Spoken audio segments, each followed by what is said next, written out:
At the Shower, a jury is still deliberating the merits of a coroner's inquest after hours of testimony today surrounding the birth and death of newborn Daxton Green. Green was delivered at a birthing center in Fort Mill last year that has now been closed twice.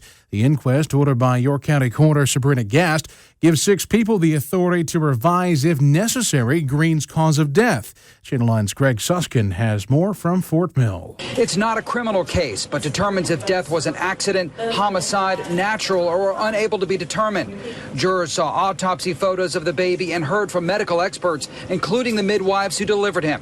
Several midwives testified there were no signs of trouble with baby Daxton through all the prenatal visits right up to his birth, even though his mother, Megan, was already past due at 42 weeks. That birthing center in Fort Mill is now closed. As I mentioned, it's been closed twice. The latest closure was earlier this year after another baby was stillborn last year. As York County Council wraps up its budget negotiations in the weeks ahead, one thing that is not directly on the table in this year's spending plan is any raise for county employees. That's because of an ongoing salary study with results expected this fall.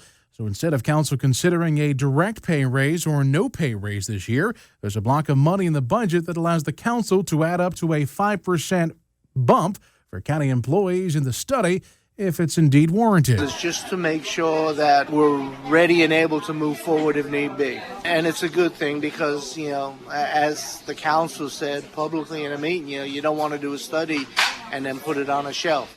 That's York County Manager Bill Shanahan. Shanahan says it's widely known that York County salaries are less than competitive, and if the county wants to keep good employees, it'll have to make an effort to do so financially. Governor Haley today signed into law a new bill creating tougher penalties for repeat domestic violence offenders that includes language that bars the worst offenders from ever owning guns. I absolutely think this bill will save lives. What I also want to say is what I've said from the beginning. Legislation is not enough.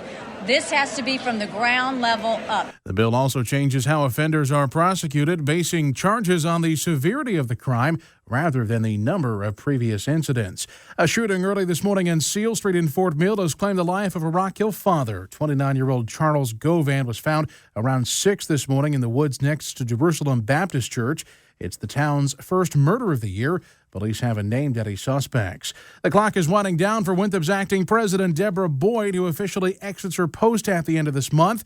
Boyd was named acting president last June after the university's board of trustees fired President Jamie Williamson. New president Daniel Mahoney takes over July 1st. Mahoney met with a team from Rock Hill yesterday in Ohio, showing off a transit system at his current home at Kent State University. And after 22 years, nearly 1,000 wins, and 6 trips to the College World Series, Clemson head baseball coach Jack Leggett got the axe today. Clemson athletic director Dan Radakovich fired him and says he blames the team's declining record, including this year's 32-29 record. Radakovich says a search for Leggett's successor is now underway. Next news at 6, breaking news at once and on demand at WRHI.com. I'm Andrew Keel, live in the WRHI News Center.